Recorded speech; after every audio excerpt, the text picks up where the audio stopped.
what has been done, the program is not always used. Now, the reason I make this point is because you are decision makers. And when you make decisions on the basis of inaccurate or incomplete information, your decisions are liable to be frivolous or capricious.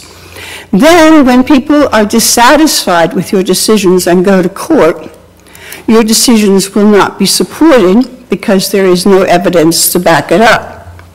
On the other hand, you're all aware that your planning commission on the island has recently been successful in court things because they were well prepared in making their decisions. So I hope we'll follow up on that. And I think that's about all I have to say tonight, and I wish you a good evening. Thank you, Ms. Smith. We don't have any commission presentations or announcements. We have several public hearing items. The first being alcohol. We can do it now if you like. Yeah, Mr. Chairman, I'd like to make a motion to add item 9.1 to the agenda.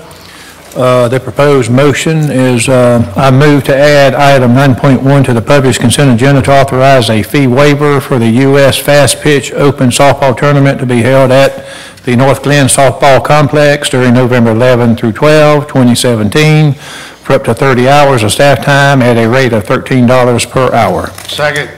I have a motion and a second. Any further discussion? All those in favor of the proposed motion to the consent agenda signify by raising your right hand. I'm sorry. Okay, that Mr. is Chairman, I move to add item 12 to the published agenda to consider responding to the Coastal Regional Commission's letter designating Glynn County's level of interest in a regional T-SPLOST, a single county T-SPLOST, or no interest at this time. Could I get a motion? Second. Who made the motion? Second. I made the second. You made the motion. Okay, second. All right, we have a motion and a second. Any discussion? All those in favor of adding item 12 to the general agenda signify by raising your right hand. Sorry, I'll catch up here in a minute. All right. Public hearing items, alcohol beverage license. Public hearings will be limited to 30 minutes for each opposing side with 5 minutes allocated to each individual speaker. Comments are to be limited to relevant information regarding your position and should avoid being repetitious. If your group has a spokesperson, please allow that individual to present your group's position in the time allocated. Your cooperation in this process will be greatly appreciated.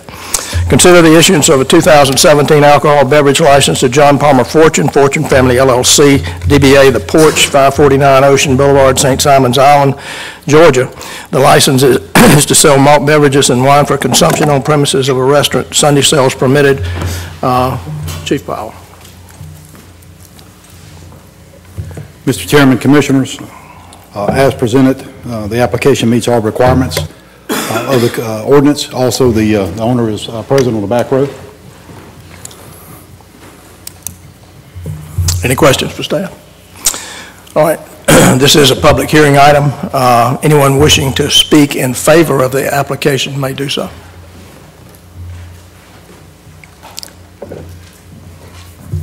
I'm Julian Smith.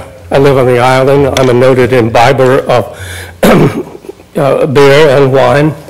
I wholeheartedly support this application, this license, particularly as we're having more and more tourist visitors taking up seats in our restaurants. So another restaurant is a great thing, and John, Palmer Fortune has done a great job with the former Dresdners, now Palmers. So this is great. Thank you. Thank you, Mr. Smith. Anyone else wishing to speak in favor of the application? Council.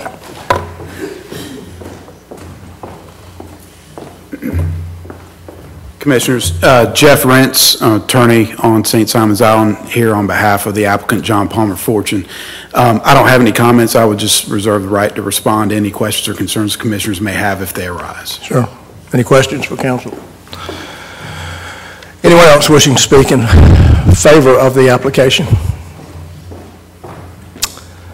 Seeing none, anyone wishing to speak in opposition to the application? Seeing none. Commissioners? Mr. Chairman, I'd like to make a motion to approve the issuance of alcoholic beverage license to John Palmer Fortune Family LLC, DBA The Porch, 549 Ocean Boulevard, St. Simons Island. You have a motion? Second. Have a motion and a second. Any discussion? All those in favor of the application signify by raising your right hand. That is unanimous. Mr. Fortune, normally it's procedure for the restaurateur to bring us a sample of your main dish, but seeing that you don't have one tonight, we're going to approve your application anyway.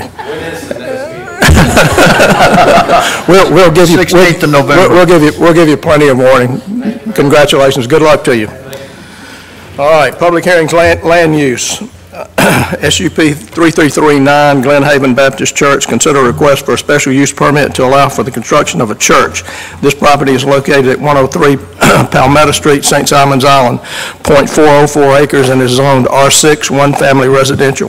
Parcel ID 04-05070, Larry Bryson, agent for Glen Haven Baptist Church, Inc. and owner. Ms. Grabowski. Good evening, Chairman, Commissioners. As we get the presentation here up and going for you, this is a special use permit for Glen Haven Baptist Church. This is allowed, let's see. This is allowed as a special use permit in the R6 zoning district. I think my presentation is not completely loaded. These are the images of the location of the property. Here we go. So for orientation, this is Frederica Road here. This is the site where the proposed church would be located, and it is between Palmetto Street and Palm Street. So the property is zoned R6. You have R6 to one side of the proposed development, and then commercial along Frederica, and then the aerial is shown to the right. These are images of the subject property. The top photograph is looking from Palm Street, and the lower photograph is looking from Palmetto Street. The site is currently undeveloped. The area of the property is .404 acres currently. This property is adjacent to the unopened right-of-way of First Avenue, which was abandoned by the Board of Commissioners in September. So that's why you see the acreage of .477 proposed. Once the parcel recombination is completed, then the parcel will be .477 acres. This is a special use permit. It's approximately 220 feet west of the intersection with Frederica between Palmetto and Palm. The proposed church will have 54 seats and ingress and egress both from Palmetto Street as well as Palm Street. This is the site plan. So this is the proposed church building here. So Frederica, just to orient you, Frederica would be located down here. This is Palmetto Street, and this is Palm Street. So the proposed church building is located here. The parking is to the side of the church property. They do have more parking shown than would be required for the church, and the reason they're doing this, they have an agreement with the adjacent commercial property owners to provide additional parking for those commercial businesses that are along Frederica.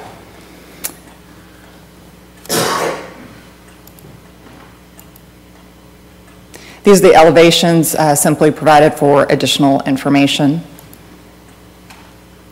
In looking at a special use or conditional use permit, there are a number of criteria that are outlined in our ordinance, as you can see here. Whether or not the proposed activity will have an effect on traffic flow along the adjoining streets. Although this property is located between Palmetto and Palm, which lead into Glen Haven, it's very close to Frederica. So any anticipated traffic coming to and from the church that would be outside of the neighborhood using Frederica would not have to travel through the neighborhood because the church is located at the edge of the neighborhood. They are providing adequate parking. As I mentioned a moment ago, that parking will be shared with the adjacent buildings. They have one sign that's proposed on the Palmetto Street side of the church that conforms to the Glynn County sign ordinance. Approximately 45% of the area will be landscaped or grassed. There's a grouping of trees along the western property line that creates a buffer between the church and adjacent residential properties. And the church was able to revise their site plan from an earlier iteration to be able to keep these trees upon the abandonment of First Avenue, which allowed them to be able to maintain that buffer to the adjacent residential uses. The building hours and manner of operation, the building will hold Sunday services and reserves the right to adjust hours in operation as the congregation and pastor see fit. No outdoor lighting is proposed. The property will have ingress and egress points from Palmetto and Palm Street, and the compatibility with surrounding land use. This is a parcel that's located between single-family residential and commercial, and a small-scale institutional use such as a church is an appropriate transitional use between the residential and commercial businesses. The Planning Commission, in its consideration of this application, does recommend approval of the application with the following conditions: that the building is to be used only as a house of worship, that the trees that are shown on the site plan will remain, and the parking that's over and above the minimum required 14 spaces would be finished with a pervious surface. On October 17th, 2017, the motion was made by Patrick Duncan, seconded by Joel Willis, and it did carry 5-2 with Carla Kate and Stan Humphreys opposed. The staff recommendation is for approval of the application as submitted, and you see your recommended motion there and your possible motions. Happy to answer any questions you may have. Questions for staff? Did you say they have additional space for additional parking? Yes, sir. And what's the situation with that? There are commercial businesses along Frederica that wanted to be able to have some additional parking spaces for their businesses, and so they're going to go in together and have shared parking along what used to be that First Avenue right-of-way. And they'll have a shared parking agreement. When will that occur? Once this happens? That was in process at the time of the IPC meeting, and the applicant might be able to provide an update on where they are in that process. My concern is people parking into the neighborhood if more than 14 spaces, or was it, how many spaces was it? They're required to have 14. 14? And they are showing 30. Okay, currently. Yes, sir. So the parking that they are required to have is located adjacent to the church, and then they are providing this additional parking here to serve the businesses along Frederica. And how many people can fit in the church? It has 54 seats. 54? Yes, sir. Okay, thank you. Yeah, if my memory serves me well, we just took some action on allowing for the use of that road. Yes, sir. Within the last month, I think. Yes, sir. That was the abandonment of First Avenue. And that was in order for them to go before the IPC for their site plan approval. And the IPC did recommend approval of their site plan. What's the square footage of the church? So It is,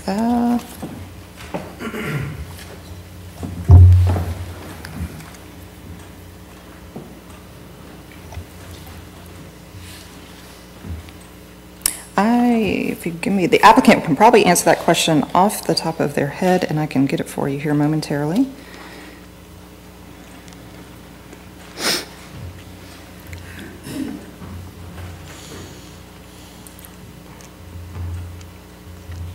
Mr. Bryson, would you like to come forward and provide that information? Are you out there? Yes. Thank you. thank you. Other questions? Yes, I got a question. The additional parking spaces that they're providing, do the surrounding commercial businesses have any interest in that property? They are interested, my understanding is that they are interested in sharing the parking along that area here. The additional parking that's shown here is really a private agreement between Glen Haven and those commercial properties. It's not a requirement of the county. It's simply something the applicant wanted to be able to do, and so they included it in their site plan. They actually could still meet their requirement without having that additional parking that's shown on this side of that through Access Street. So as far as any of the arrangements between those businesses and Glen Haven, the applicant could probably speak better to that particular arrangement. No, my question is, do the surrounding businesses have any financial investment in that property I am not to use those parking spaces? I'm not aware of the terms of their shared agreement for the parking. Okay, just someone here can answer that question. Commissioner, I might be able to answer your question. When y'all abandoned First Avenue a couple months ago, y'all released your easement over that property. So the adjacent landowners on either side own to the center line. Right here. So that property on the south end of what y'all used to abandon belongs to the adjacent property owners. But I think what Ms. Grabowski is saying is that there is a private agreement between them and the church to allow shared use of that parking. So it's not the church allowing them, it's them allowing the church. Is that what you're saying? I think there's a mutual agreement to allow, because I think, again, the applicant could probably speak to this better, but as I understand it, when church is not in session, then the people that are using those businesses can use the church parking spaces. Correct. So they're both sharing, allowing each other to use their property. Okay, so I mean, the bottom line is surrounding commercial businesses have a stake in this thing. Well, they own the underlying property on the south end of that abandoned street. But finished product, they're getting 14 parking spaces? Is that? Again, I think probably that's a question for the applicant. Okay. I guess he'll come up in a minute. Any other questions for staff? We'll get the applicant to answer those other questions regarding the business arrangement with the church. Any other questions for staff regarding the presentation? Oh, one more. Up there you said there was no proposed outdoor lighting, which does not mean they can't put outdoor lighting. It's just not proposed at this time. There's no outdoor lighting that was shown on their site plan, and any lighting that they have certainly would have to comply with Glynn County ordinances. So they could come back at a later date and put outdoor lighting? In compliance with the ordinance, yes, sir. They got to apply for it, in other words? Well, they would have to be in compliance with the ordinance to be able to have any outdoor lighting. Thank you. All right, any other questions for staff? All right, this is a public... Well, one more. The businesses that now technically have ownership of that property, could they put a parking lot in there and go ahead and put lighting in if they chose? Yes, sir. Okay, thank you. All right, any other questions for staff? All right, this is a public hearing item. Anyone wishing to speak in favor of the application? Got one come in here, and I will get the... State your name and address for the record, please. Good evening, Larry Bryson, architect and agent for the applicant. I'm here basically to answer any questions you may have. In regard to the parking, there's 30 total, 14 are required by the church. All 30 will be developed. There will be a joint agreement between the three entities, the church, and then there's two owners on the east side. One is the Heritage Retirement Management Group. The other is the Shops at Frederica Condominium. There is a representative here who can also speak to this from this group if you would like to ask questions or if he would like to comment. Again, it's those spaces will be shared between the three entities. The church will, of course, on Sundays, the businesses are not open, so Sundays the church will have use of all 30 spaces. Through the week, the businesses will have use of those. We have agreed to the IPC's requirements that they requested, one being that the additional spaces beyond the 14 be pervious paving, so we have agreed to that. We are keeping all the trees. There's a large oak on the east side. You see that in the parking area, the light area. We're keeping that. There's only two trees that are removed. One is in the driveway lane. You see a large X. There's one in the building structure. You see an X. All the other trees are remaining, and there's a lot of trees on the west side of the properties, which creates a natural buffer between the residential and this property. The building is stucco exterior. It mimics the existing, or the church that used to be. It's considerably smaller than that church was. This is only 2,700 square feet, 54 seats. Let's see. And I think that pretty much covers everything. I'll be happy to answer any questions y'all may have. Questions for the applicant? Well, I mean, back to my original question, I hear you repeatedly say that these parking spaces are going to benefit several parties. Yes. Three different areas here. Right. So that's kind of what I was getting at here. Now, you said that the property is already owned by the other two entities? Well, last month, y'all abandoned First Street to the three entities, Glen Haven Church and the other two parties. The parking lot, there's an agreement, or will be finalized between the three parties in regard to construction, the sharing of cost, and to maintenance, the sharing of cost. That agreement will be in place before the permitting is finalized. Okay, so if you have two commercial entities that are sharing church property, is that a fair statement? Well, it's not really a sharing of church property. Each parcel, there's, you really can't see it on there, but First Street is divided into three parcels. I'm sorry. No, I was just going to zoom in so you can see. That helps provide a little more information. You can use that for a mouse, the pointer if you'd like. Is there... Do you want a laser pointer? No, I'm thinking...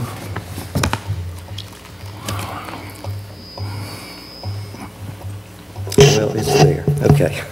Yeah, it's the... Okay. Can you see it? If you see that is hard to read, but that says parcel 1. And the division line...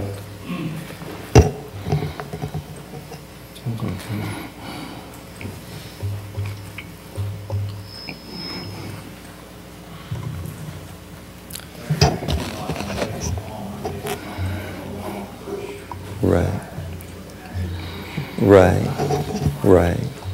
Well, and as discussed before, I think this came up during during the abandonment of this. The 7 lots will also they will go away. The church property will become one parcel, and the 7 residential lots will be eliminated. There is a parcel 1 there, which goes to the church. There's a parcel 2 here, which went to the Shops at Frederica Condominium Association, and there's parcel 3 here, which goes to the Heritage Retirement Management. These 2 parcels, 2 and 3, go back onto the tax roll. Parcel 1, of course, goes to the church. Those parcels will stay in place. The agreement for the creation of the parking and the sharing of the expenses and the maintenance is just an agreement, a perpetual agreement. Okay, well, that's what I was getting at, is the church, is the parcels going down as belonging to the church, or are the parcels going down as, right, parcel 2 and 3. In other words, who's going to claim the taxes, or who's going to get exempt from the taxes? Well, the church, I assume, would be exempt for their portion of this, but parcels 2 and 3 would not. Okay, so parcels 2 and 3 will have a tax bill. Correct. Sent out to the two individuals? Correct. To the Heritage Retirement Management Group and to the Shops at Frederica Condominium Association. Okay, thank you. Okay. Any other questions for the applicant? So each one of these parking spots represents 2 cars? Well, there are across the top, there are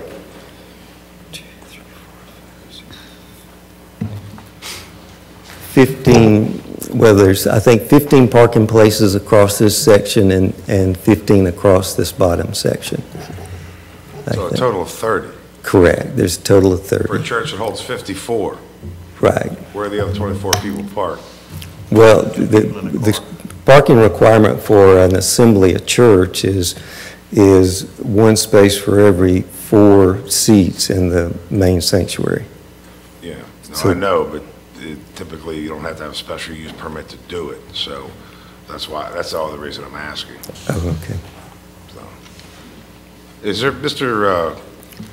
Worley, can we approve this contingent upon a contract with these businesses with the church to share this parking and do parking there? Because without it, then you're talking 15 spots.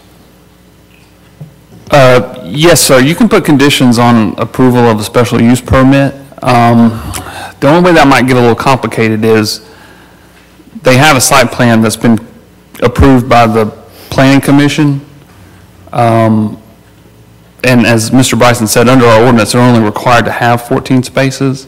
But if you want to require them to have more than that to get this special use permit, then you could put that as a condition on there. No, I'm not looking for them to have more. I'm looking for them to have the agreement that they keep telling us they have in place, actually have that in writing and have an agreement. Yeah, yes, sir. I mean, if you want that to be a condition, if you decide to approve it, then that's something that's within your discretion to put that on there. Okay, thank you. Am I not correct in, without sharing the parking spaces that the businesses own, they meet the requirement for the number of parking spaces? They do, but this came out of the Island Planning Commission, a prior application that was months ago. Yeah. You know, there was discussion back and forth, how do we deal with First Street? We were trying to actually use a portion of it, and of course there was concerns over ownership. So this really cleaned up a lot of things. It really made a much better site plan. Yes, sir. The commercial area gained some parking from it, which is much needed for their businesses. So it became sort of a much better plan for. Yes, sir. I understand that, and I appreciate the clarification. But I just wanted to say it again. Right. Just the parking spaces they own meet the requirements for parking spaces. They do, yes. Okay, and I also want to say, for those areas on St. Simon's Island that we get calls about there not being enough parking, I appreciate everybody coming together and working together to, you got a business, you have businesses that have a different set of hours than the church has. You know, the church has a different set of hours than the businesses, and so why not share those parking spaces? You know, the commercial establishments, they'll have extra parking space now. I think that's a win-win, you know, in the church. You know, if they have a big enough crowd, and I hope they do, you know, need those commercial parking spaces, that'll work out great for them. So I think it's a win-win for everybody. Thank you. The agreement, the shared agreement, the pastor is in full support of this, the shared agreement for the additional parking, correct? Oh, yes, and he is here, yes. Okay. And so if he's comfortable with it, and this is extra, then I don't see why we would require any more than that. Gentlemen, I don't want to give the impression that I'm necessarily opposed to this, but to tell me that they meet the requirements of the ordinance currently, I feel is misleading. They're here for a special use permit. If this property was already zoned and permitted to do exactly what they wanted to do, you are correct. 14 spaces minimum would be acceptable, and we have nothing to say about it. But that's not the point. My point is, we're asking for a special use permit. This is in adjoining a neighborhood. My concern, as I said, it's not that I don't want the church there. My concern is that we don't have 30 people parking down the road into this neighborhood in order to attend the church. So what I was asking is a commitment from the church that says it has an agreement with these businesses to move forward with this formally, so that if I vote to let you do this, we vote to let you do this with a special use permit, that you will have adequate parking for the church. That's all I'm asking. I'm not saying you're not meeting the minimum requirements, but if you were meeting the minimum requirements, you wouldn't need a deviation. So you're not meeting the minimum requirements. We have to deviate from the ordinances in order to allow you to do it. That's what I'm asking. And I don't think that's unreasonable for us or for the community there to ask for that to be put in writing prior to you getting a building permit. It doesn't have to be a contract, but it does need to be a letter of intent, irrevocable, that these businesses will allow you to use the parking that's put there. However you work out the finances, whether you pay for it, they pay for it, or you both pay for it, I don't care. But as long as there's something in writing that says you may use that parking as they do, and I would assume that to do that you would have to put some money into it, that's fine. That's all I'm saying. Right, and just to, we have, or they have come to an agreement that that agreement will be in place before the permit is issued. That's all I'm asking. Okay. If you have something in writing from these businesses that say, yes, you're going to put it in the parking, and the church is welcome to use it for Sunday services, so they have adequate parking, I'm good with that. That's all I'm asking. Commissioner, I think you make a good point. I think this thing strengthens the deal for everybody to have that agreement in perpetuity. You never know who's going to own that property 6 months from now. And if that agreement, I think it strengthens the church's position as well as the business's position. So I think you make a good point there. Yeah, can I just for my own education here on this thing, if they have adequate parking by our ordinances without the commercial parking, right, then what we're talking about is saying we're going to hold them to a different standard than we may hold somebody else that wants to open up a business or a church that meets the parking. Right, just because they got into this discussion about using the parking and coming up with agreement, we tend to want to now make that you got to do it if you don't do it, and they meet the criteria. Correct. Anyhow. And so to say, and with all due respect, Commissioner Stanbaugh, but where's the deviation here? I don't understand it. We don't. On a special use permit, Commissioner. We're being asked to issue a special use permit for property. If they were not asking for that, and I made this point, if they weren't asking us for a special use permit, you are absolutely correct. However, I don't think it's unreasonable, since they're asking for us to do something above and beyond what the ordinances allow them to do now, to take this next step, which they say they have in place and they're willing to do. I don't think that's unreasonable. We're not holding them to a higher standard. In fact, we're holding them to a lower standard because they're asking to use property that is not currently zoned for the use they want, so they need a special use permit. You're comparing apples and oranges, and I'm sorry, but that's what you're doing. The basis for the special use permit is that it's a church that wants to go in an R6. It has nothing to do with whether they have adequate parking or not. And we are holding them. Well, it sounds like we want to hold them to a higher standard. I'm glad that they're going to work this thing out with the adjoining property owners that are commercial and get the extra parking. I'm glad they're going to do that. But some of the talk I'm hearing is we're going to hold them to a higher standard. It sounds like, if they don't get this extra parking wrote down, which I don't understand that. Seriously, I don't. The special use is not about the parking. The special use is about the type of building that's going in that neighborhood. That's what the special use is about, what we're agreeing on. Commissioner Murphy, I think you wanted to say something a minute ago. It was so long ago, I think I've forgotten. But I would just say, I didn't mean to put you on the spot. That's right. I appreciate being recognized. I may be the only one up here that's actually gone to the property and walked down First Avenue. This is such an incredible upgrade of First Avenue, you all can't believe. Furthermore, you know, I appreciate Commissioner Stanbaugh's point about an agreement, but to me, Mr. Bryson, I think the goodwill and the good faith agreement between the parties probably is indicated by the fact that when it came before the IPC suggested that the 14 spaces, they can be whatever substance, you know, typical asphalt. But the additional spaces had to be pervious paving, not impervious, meaning liquid's got to flow through them, which, yes, as I recall, can be quite a great deal greater expense. Yes.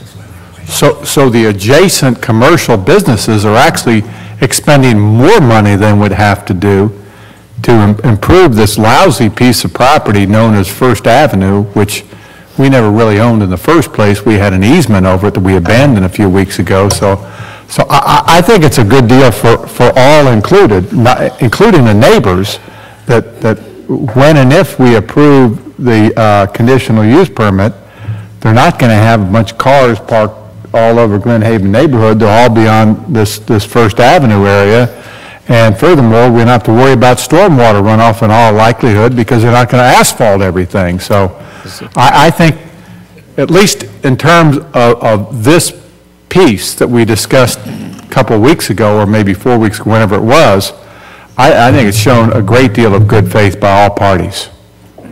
Don't you? Would you agree with that? I do. Based upon the additional expenditure that the commercial enterprises are putting out to make this happen. Right.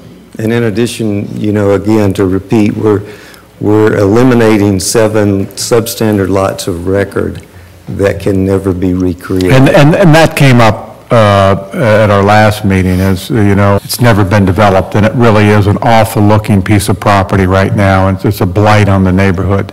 But that being said, in contradistinction to when that building came down, and lo and behold, someone comes up with a cockamamie story that there's 16 2,000 square foot lots that we can all of a sudden build on, which I thought was horrific.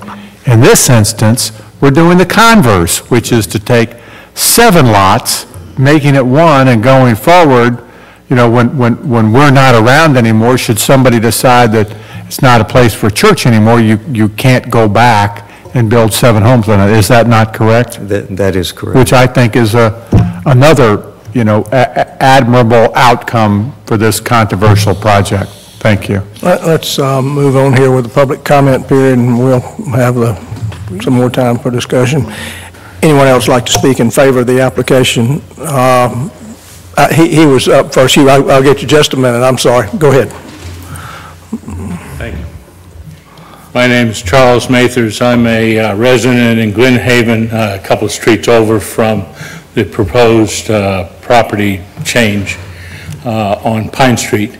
And my only dog in this fight, as a matter of fact, is that as a resident in Glen Haven, I want the commission and anybody else that wants to meet and adjudicate things to do whatever it takes to improve the Glen Haven community. The Glen Haven community currently is a pretty nice community, and it has a couple of sore spots in it. One of which is this piece of property. And the facts about this, as far as I can determine, are pretty straightforward. Whether you like churches or not, they're generally considered to be a boon to any community in which they are located. And going north on Frederica from Sea Island, there are no churches until you go a long way, all the way up to the roundabout and go out to Christchurch. You know, Glen Haven has no church, okay? It does have a little daycare center in it, but it has no school either, and no church and no school.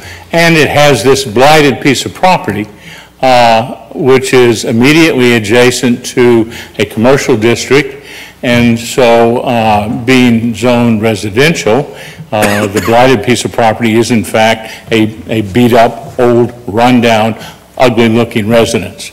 It has, you know, realistically, no chance in the world of ever selling as a residence. Now, somebody might sell it and put in 7 houses. I didn't know about that before I showed up tonight. But I was just tickled to death to discover that the Glen Haven Baptist Church, which currently meets in a storefront, rather than just abandoning Glen Haven altogether and not having any church, was willing to put their remaining resources in a rather desperate attempt to restore a church to the community. And I just came today to show, you've all already gone over all the salient facts. They have met all the requirements, the legal requirements of a church in a location and in Glynn County, and they have persevered through all the regulatory things. The Island Planning Commission has given their approval and said, yay, let's go forward and do this. It's a good thing for the island. And from where I stand, it's a good thing for Glen Haven. And I just cannot, for the life of me, imagine any really, really good reason to not try to enhance my community. Thank you. Thank you, sir.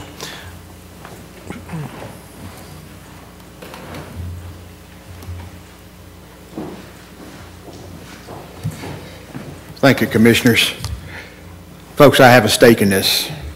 I own Name and address, Hugh please. Bork, resident of the island. I own 162 Palm as a part of my LLC. I own 184 Palm, which is about 4 houses down on the Palm Street side of the house. And I own 110 Palmetto and 1 other residence further down Palmetto. But there's 3 of my 4 properties that are within a rock's throw of the church. I do support the church going in with deference to Mr. Bryson and his skills. It will be an improvement to the community. So I want to go on record to say that I support the church going in with a couple of comments. One, you've talked about the parking. 4 spaces, 4 people per vehicle is in the ordinance. I'm not arguing that. Your ordinance is severely lacking. If you go to any church on the island, there ain't 4 people in every vehicle going to the church. So the ordinance needs to be changed. So this parking discussion that we just went through is outside of the ordinance. I agree that they could be compliant with the ordinance, okay? But this additional parking, and in addition, other parking spaces around those commercial residences that I think only 1 of them is open for a part day on Sunday, so there's some additional that's not part of this discussion, okay, is there. But I've had my 2 tenants that are closest to this come to me and ask me what's going on. They know I'm quite vocal in county affairs here lately, all right? Said, can I deal with that, all right? So I'm asking, vehemently asking, that this parking piece, and with all respect to you, Mr. Browning, and your comments, I understand where you're coming from, but I suggest, I would ask that it be approved contingent upon that agreement being in place, okay? Second item, the lighting. Again, I've got residents that are within a stone's throw of this. Exterior lighting, I'm going to vehemently ask, for obvious reasons I won't go into with time allotment here, to make sure that the exterior lighting is only for safety, meaning door access and whatever general area lighting. I would ask that that be excluded from any future provisions for the church. Granted, it's not part of the plan now, but I'd like to ask to have that as a condition for the church going in. And again, in deference, there's 1 lot between 1 of my tenants and this church, and general area lighting, another street lighting or whatever, because there is commercial establishments already in business on the other side of Palm that create lighting issues out there, okay? So I'd ask that lighting be restricted for the reasons that I just stated. And I would also make one request, and this will be a distant third on the list, given the ill will that's been created, and granted that the church is not responsible for the previous site and the trees and whatever, but this commission is, when you put the kibosh on substandard lots, that was one of the motives that caused the lack of development down there, that we asked to have the trees that are being taken out, and I understand, I'm not saying don't take them out, don't try to save the trees, it basically kiboshes their plan, is to have those trees replaced in a couple of those locations that are shown there. Again, that's a real concession. My position that you've heard me state at both IPC and in this forum before is that a tree planted today at whatever size it goes in, my grandkids probably will get some benefit out of it, but that is a concession given the history. So I would ask that it also be conditional on having a couple of trees to replace the two that are there, obviously not in the same location, but leave that to the discretion of the layout of the plan. That's the end of my comments. Thank you for your time, gentlemen. Thank you. All right, anyone else wishing to speak in favor of the application? John, if you would state your name and address for the record.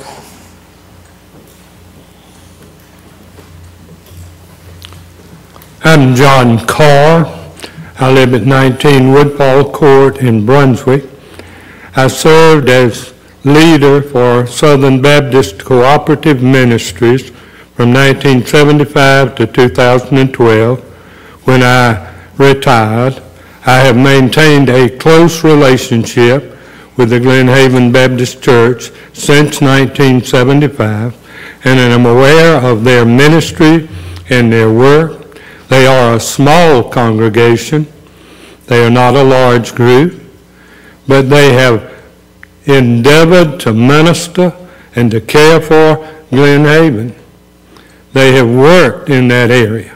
I know some people don't like them, but wherever your business is or whatever you do, it's likely there are some people don't like that. So that's the way it is. But it has been their intent to minister in Glen Haven through the years. They still are working in Glen Haven. They don't have a building right now, but they are still ministering in Glen Haven. And they want to continue to do that. I don't know much about parking or some of those things. You do. And I trust your judgment. But at the same time, I want to encourage you to let them build that building, give them the special use permit, and let them work with that community, let them serve that community, and let them hold high God's work in that place. Thank you. Thank you, sir.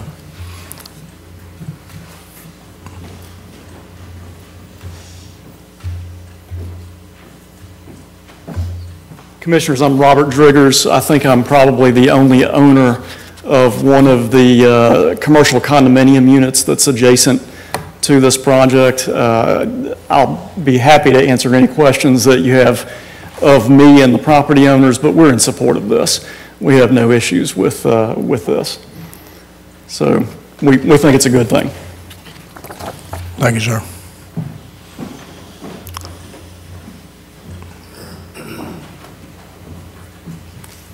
I'm Martha Jernigan, and I do live on St. Simon's Island. Not like the other people here who have spoken before who are concerned citizens of this community, I am a member of Glen Haven Baptist Church and have been a member for 25 years. In the year 2003, I was elected church clerk along with being the assistant treasurer. Unfortunately, 2 years later, I acquired the full-time position of the treasurer because of the death of our acting treasurer. In these 25 years, I have worked and served with 3 other pastors, as well as 3 interim pastors. 12 years ago, our pastor that was serving at that time left us to serve another church, and here we were again under the leadership of an interim pastor. He served us for 1 year and was called away because of a family crisis. Here we were now operating on a Sunday-by-Sunday basis. I had a list of approximately 9 pastors, most of them being retired, who agreed to fill in on Sunday mornings when we needed someone to fill the pulpit. Our attendance had dropped to 5 elderly members who regularly attended. Going through this situation that we found ourselves, we still never closed our church doors. Gary Cumby, who is now our present pastor, was on this fill-in list, and we did call upon him from time to time. 10 years later, he approached a search committee member and asked them to have his name to be put on the list to be considered as pastor. for this position that was open. We, as a church body, voted and asked him to come serve in this capacity. We began to grow, and our membership was growing, and we were also blessed with finances that allowed us to be debt-free. When Gary came to us, our building was old, and it was desperately in need of structural repairs. At this time, we sought out expert advice from builders and contractors and even an inspector.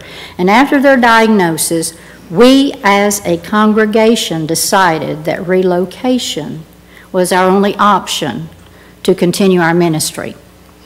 Then we were informed that we needed to have this special use permit in order to construct our building. Now, there was a special permit issued years ago for the construction of the old building, but this permit did not transfer along with the church body. So my understanding is that our business here with you tonight is to ask for you to grant us this special use permit so we can start our construction. We have secured and paid for our property, and we are hoping that with this special use permit that it will not be very long before we can begin construction. So tonight we do ask that you grant us the permission for this special use permit so we can build our new church. Thank you. Thank you very much. Anyone else wishing to speak in favor of the application?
Thank you.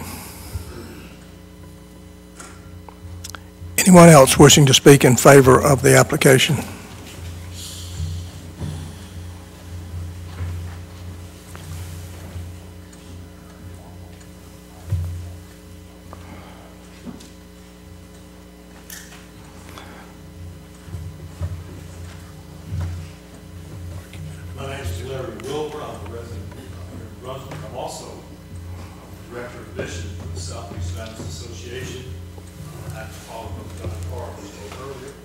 Have been for the last 5.5 years. years, and that's how long I've known Brother Gary, been aware and familiar with this congregation. Let me just say something I think that maybe sums this up. Of all the pastors in our association that are forward, Brother Gary and his congregation are the ones that constantly remind you and remind me that they're eager and willing to serve. It's not about their size. It's not even about their location, as we shared there now in the store. But they're determined to minister care for the community. They're determined to be there. They walk patiently and prayerfully through all the steps set before them. And I can let you know, they have never lost focus. Every time I've spoken with the pastor or with the members, it's always been the same. We're eager, we're waiting to get to our building. We might do a better job of ministry in this community. So I encourage you to go on record of being in favor of them being able to do what they've been called to do. And that's to make a difference in the community in which they serve. Thank you. I realize we're approaching that 30-minute time frame, but I also realize that the commissioners took up a portion of that. So anyone else wishing to speak in favor of the application? Seeing none. Anyone wishing to speak in opposition to the application?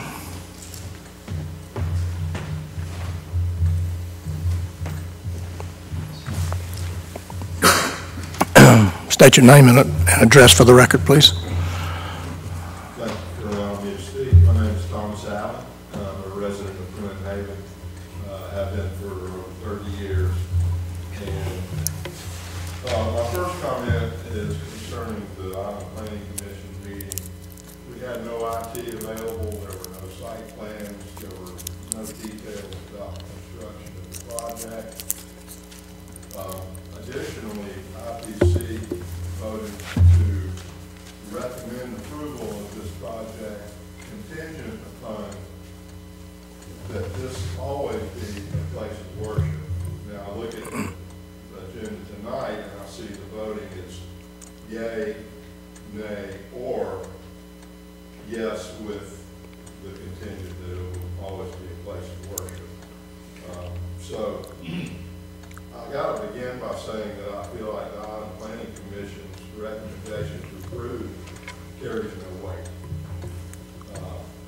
Additionally, we have done petitions around the neighborhood. I'm a working man, I'm a family man, I'm not an activist. I don't have time to spend all my time walking the neighborhood, knocking on doors. But I have been to 90 homes in the community in Glynn Haven with this petition, which clearly states, we, the undersigned, respectfully ask that the Glynn County Commissioners deny special use permit as requested by Glynn Haven Baptist Church. Now, in canvassing our neighborhood, I made it plain to people that if they weren't aware of the issues, I did not want them to sign. There were people that said, well, I don't really know enough about it. And I said, well, thank you for your time, but, you know, if you get educated, there's plenty of places where you can go and find out what's going on. If you wish to do so, get back with me and sign, that'd be great. We'd appreciate your support. But out of the people that I canvassed, I knocked on hundreds of doors, but I was answered 90 times. I had 70 people sign our petition objecting to this. This is the neighborhood. This is Glynn Haven neighborhood. I had 70 people that signed our petition in opposition to this project moving forward. I had 17 people that were uneducated, did not have enough information. They were not comfortable with signing. I'm not here to coerce you. Thank you for your time. Have a good day. I had 3 people that objected and that were in favor of this project. Additionally, I ran an informal poll online. There's a site called Nextdoor that's a community-based site.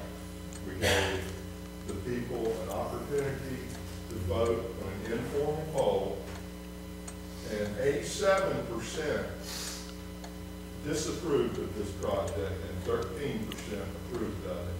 And I've got it all, it's all here, all my petitions, all my data is right here. We're just really opposed to this. I know there's been a lot of talk about how great Glynn Haven Baptist has been for the neighborhood, but we disagree. We feel they've been bad stewards for the neighborhood. We feel that they have not had the neighborhood in their best interest.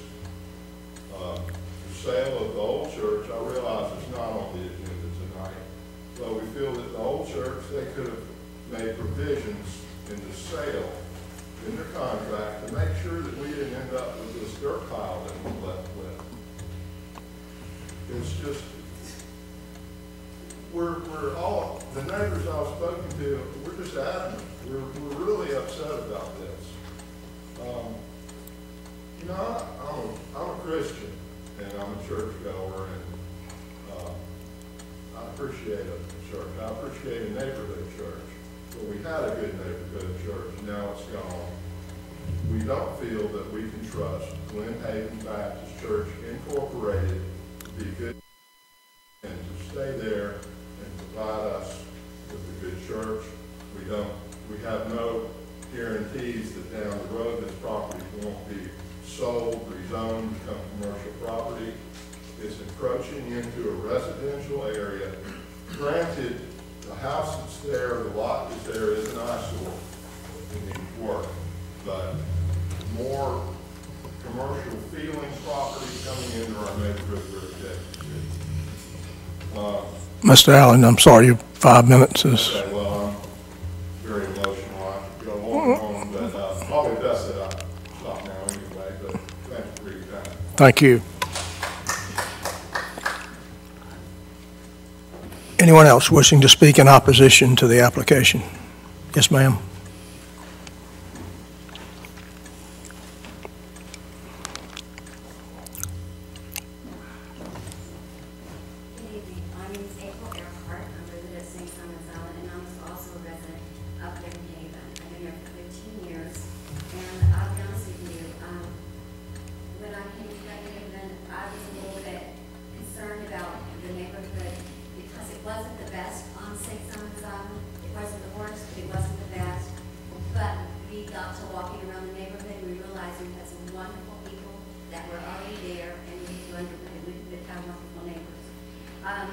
I've always admired the Baptist church there, but like the gentleman before me said, I'm feeling a little betrayed because I too felt like we were let down.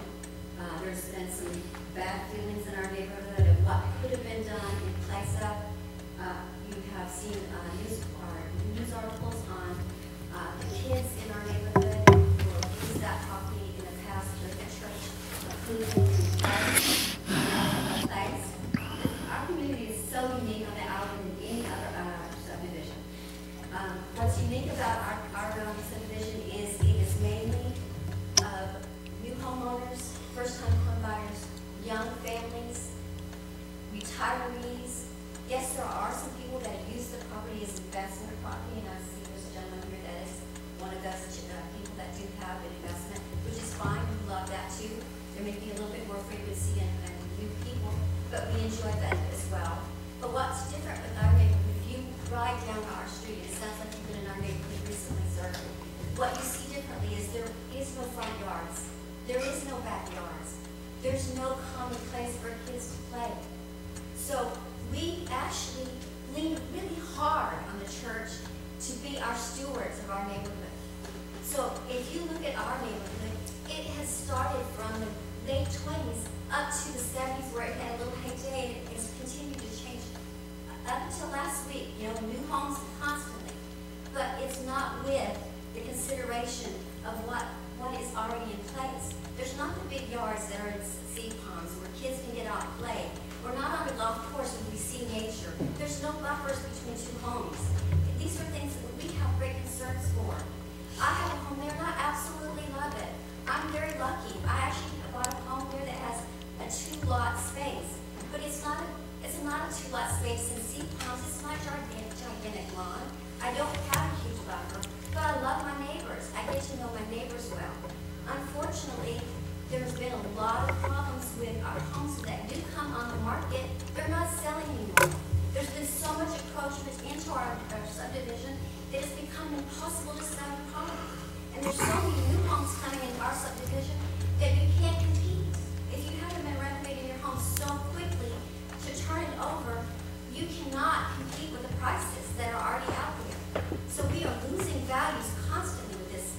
I love that church. I actually spent some holidays enjoying the services because I don't have a chance always to get to church like I used to. But the problem is, we want good stewards in our neighborhood. And it looks like we've got some great people in our neighborhood who want to be good leaders for our neighborhood. But what happens with us is we don't have covenants that guideline our neighborhood for new construction, for how things encroach upon our neighborhood. We rely upon you. You guys are our stewards. And we can't be, as the gentleman said before me, constantly looking at constant changes in our neighborhood. I bet you, I didn't know about this meeting until I was approached.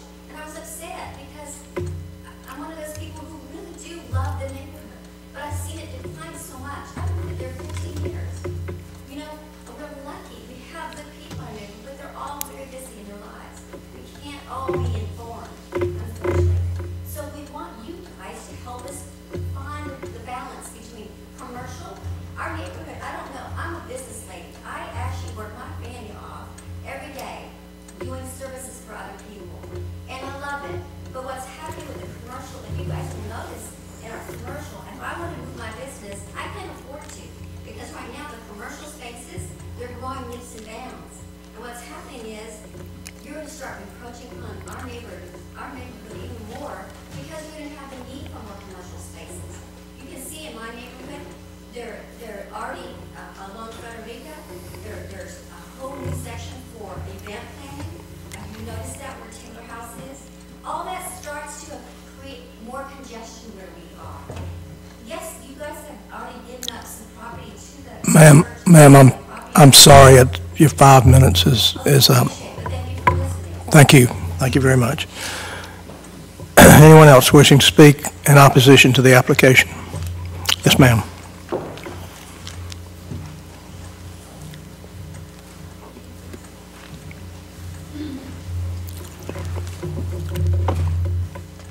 Good evening, Lisa Norton.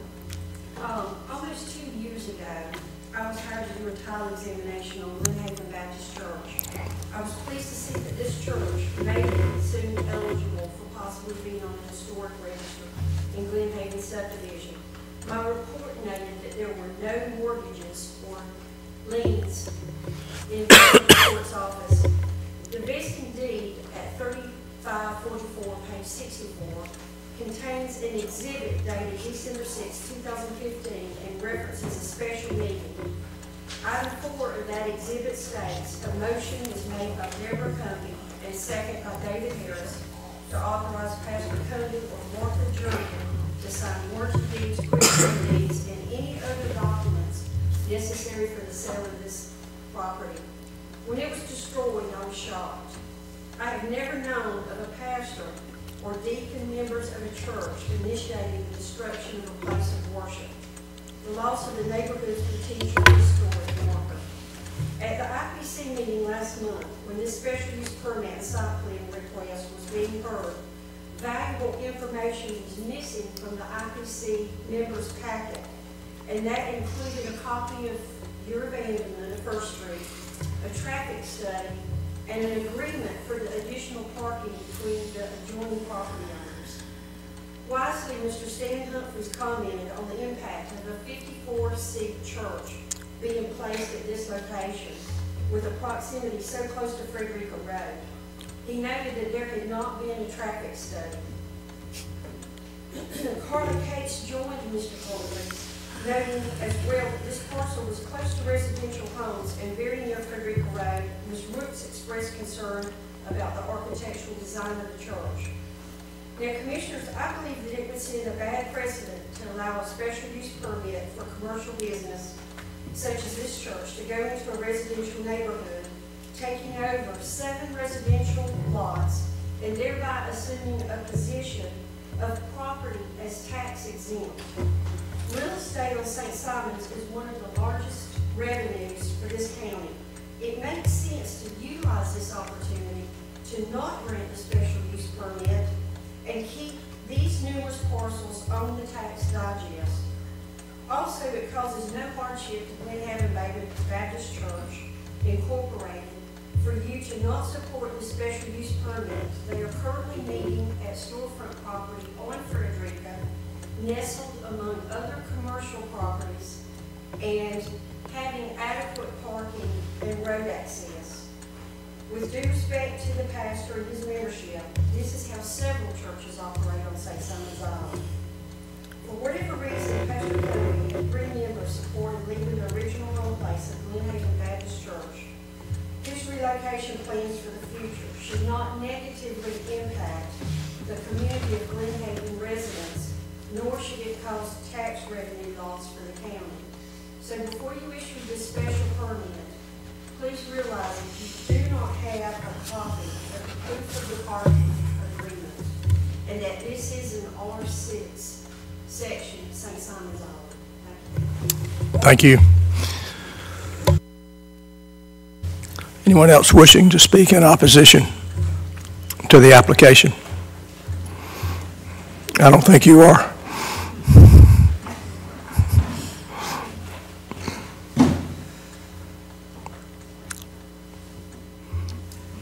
She's trying to fix the mic.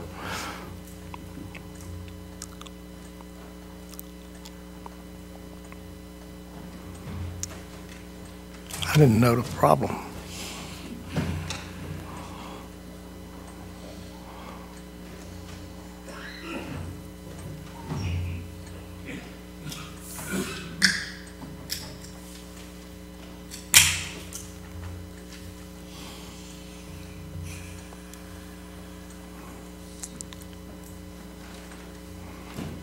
His time's up.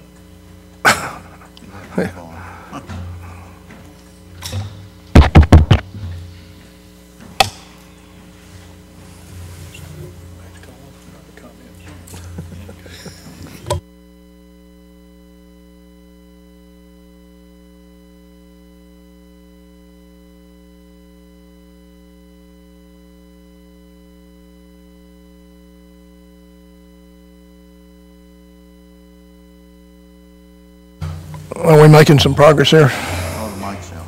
It's going to be out for just a minute. Okay.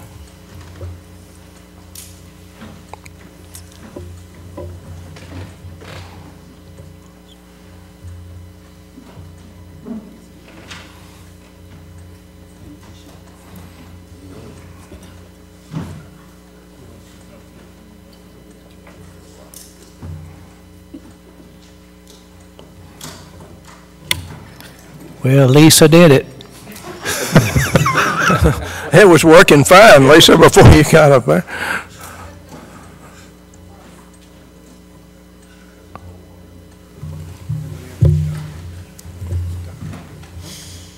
Just move on.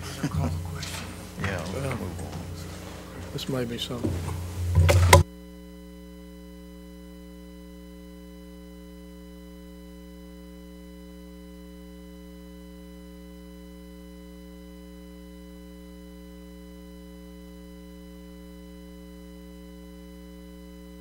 Is there anyone else wishing to speak in opposition to the application? We might be able to move this along here. No one wishing to speak in opposition. All right, commissioners.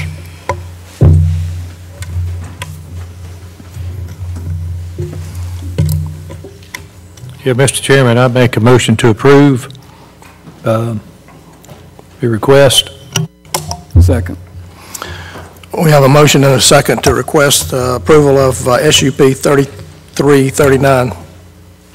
Mr. Chairman, I'd like can we... clarification. Are we approving item 1, motion to approve the special use, or item 3 with the provisions put on by the IPC?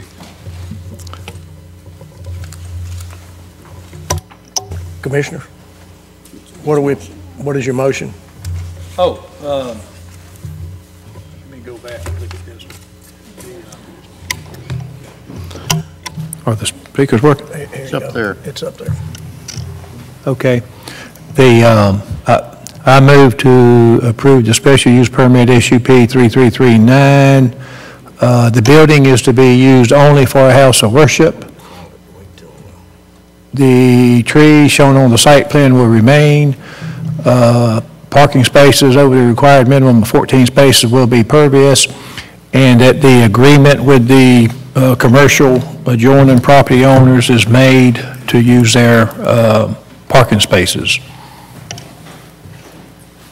All right. I second. We have a motion with those conditions. Okay. Come on, son. Commissioners, if I could, just for staff's clarification, do you want that agreement presented simply to staff, or do you want it to come back to you for? Staff. Just staff? Yeah, staff. Thank you. Yeah, as long as it's part of the approval here tonight. If it's voted on, staff just needs to make sure that that's taken care of. All right, we have a motion and a second. Any further discussion? Yes, sir. In my opinion, Mikey left off something. The lighting, I think the gentleman out there was very specific about limitations on the type of lighting.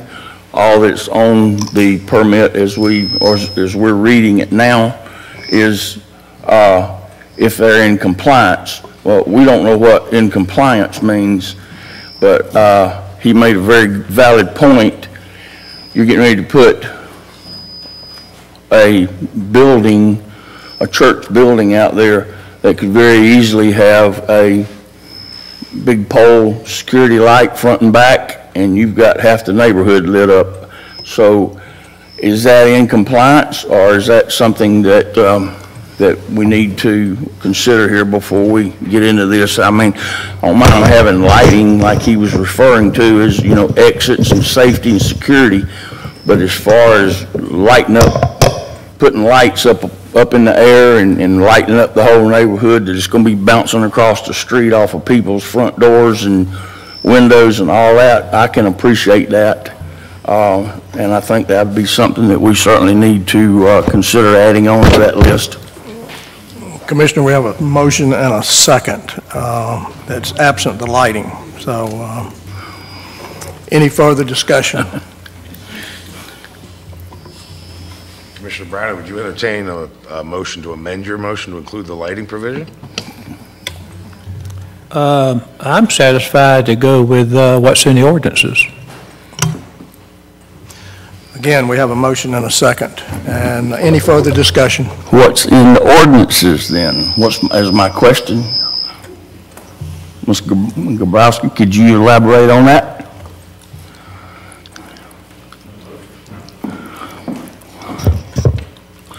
Give me a moment, please, to pull up the ordinance.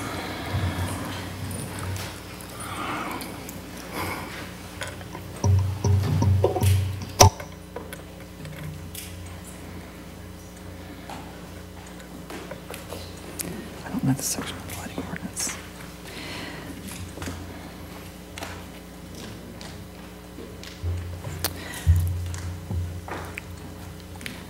Commissioners, I don't know that I can speak to the specifics of the lighting ordinance, but I can speak to the requirement for lighting ordinances is consistent for all properties on St. Simons and in Glynn County, so that if they are in violation of the lighting ordinance in any way, they would be cited as such and would have to make modifications to the lighting.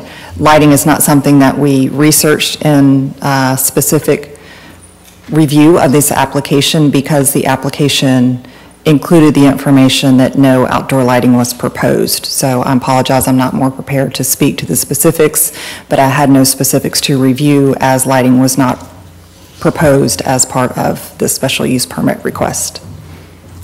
Yeah, and I'd like to say that I think we're going down a very slippery road if we bring these issues at this point in time, you know, to us, the way they've been developed and the way they've gotten to us. And we have individuals in the community start coming up and saying they want us to factor this in or factor that in, we are going to open up a gate here that we're never going to be able to close. And I think that the church, you know, they've been more than willing to accommodate all the requests that's been heard. This thing has gone before the Island Planning Commission. People had the opportunity to speak up at that time. It's gone through the process, and we're here to vote on it tonight, and I'm just not prepared to start entertaining requests from individuals from the public during the public comment. Thank you. I do have the specifics of the ordinance, if there's anything particular you'd like me to address. Well, I'd like to know, I mean, basically, are there restrictions?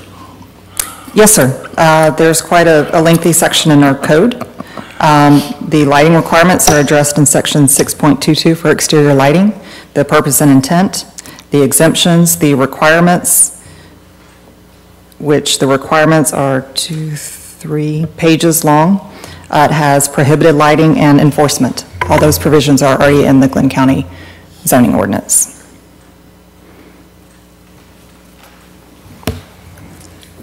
Still haven't answered the question. Council, we're on solid parliamentary ground. We've got a motion, a second, and we're in discussion. Yes, if you did want to further amend the motion, as Commissioner Stambaugh suggested, you would need a motion to amend the motion that's on the floor. I don't think we had that. All right. What did he just say? You can make a motion to amend the motion? I don't think. And Mike decided not to amend the motion. Call the vote. Okay, well, I'll amend the motion to include the restrictions on the lighting. He can't amend his motion. Commissioners, he can make it, his motion works just like any, so if it gets a second, then you take a vote on that motion. If that passes. Vote on the amendment to start with? Yes, sir, if it gets a second. Okay. All right. Commissioner Coleman's motion, is there a second? What's his motion, Mr. Chairman? Could you repeat that? It's to include the lighting, that the lighting will be prohibited. I think that's right, isn't Commissioner Coleman? No, not prohibited, just restricted. I still haven't got a defined definition of what's in compliance. So what I'm saying is, as I used for an example, was to keep them from going out there and throwing a pole up front and back and putting a street light on it. You got the whole block lit up, and you got, this is residential, gentlemen. Think about having a big street light thrown up in your front yard. It's just something you got to consider. If you don't know what that means, then stop and think about it a second. Okay, let's get the parliamentary part right. Mr. Worley, we vote on Commissioner Browning's motion first. No, sir. Well, okay, let me. Commissioner Coleman's made a motion. If his motion gets a second, you take a vote on that motion first. And if that passes, then the other motion that you've already got a motion a second for has been amended. So okay. At this point, if his motion gets a second, you take a vote on that one first. Okay. I think you're wrong. I made a motion, and we got a second. Well, the chairman should call the vote on it. You can take that vote, but again, if someone were to make a second to his motion before you take that vote. Second. All right. We have a motion and a second on the amendment to the motion. Any discussion? All those in favor of the amendment to the motion signify by raising your right hand. All those in opposition to the amendment, raise your right hand. All right, 5-2. All right, we've got a motion and a second based on the 3 stipulations. Any further discussion on the original motion? Gentlemen, I really don't want to vote against this. I really don't. But this has been going on for decades on this island, where the commission gives special use permits, deviations, waivers, rezoning, without knowing the full consequences of the ramifications of what's happening, the Easter eggs. We don't know what's going to happen. I do appreciate Commissioner Browning putting my concerns about the parking into his motion, and that has gone a long way to get me to vote yes. Commissioner Coleman's concerns about lighting. I understand what he's saying, If they put up big lights up there, street lights to light up the parking lot, lights up somebody's neighborhood, that's the unintended consequence. This has been going on for decades on this island. I'm not looking to shut this down. I'm simply saying that we're going to pass something and not know the full extent of what we're passing. That's my concern. Now, with that said, like I said, I don't want to tell God, no, you can't have a house in that neighborhood. I really don't. I've said that before and I'll say it again. But if we pass this without something on this lighting, a year from now, we're liable to be getting calls from the residents of Glynn Haven talking about the big spotlights that are out there, or the big lights that are out there lighting up half the neighborhood, and that is my concern. Not that I don't want to see the property refurbished, the church there, and everybody happy. I really do want to see that, but if we don't have it set down, and a wise man told me, my grandfather, who was a Lutheran pastor for 48 years, he said, Moses went on the mount, and God gave him the 10 Commandments. He put them on 2 stone tablets. Now, if those 2 guys couldn't trust each other, why should we? And I'm a firm believer in that. I don't have a problem with this church being there if all the parameters to protect the community there are put in place and we know what they're going to be. We've got almost all of it except the lighting. We're that close. Would you feel better if Mr. Grabowski read the lighting ordinance and we went through every... No, Peter. I'm being facetious, obviously, but what the heck? We've got an ordinance on lighting. No, I know. Isn't that good enough? But we all know that a parking lot, you can put up the big lighting, you know, to light up this parking lot, and that's my concern. That's all my concern is. I just don't think the church is going to be that kind of neighbor. I don't either. Pastor, I'm going to put you on the spot, and I know we don't know how long you'll be the pastor of that church, but as long as you're the pastor of that church, will you go on record as saying that you will not put any kind of outdoor lighting that would not be beneficial to Glynn Haven?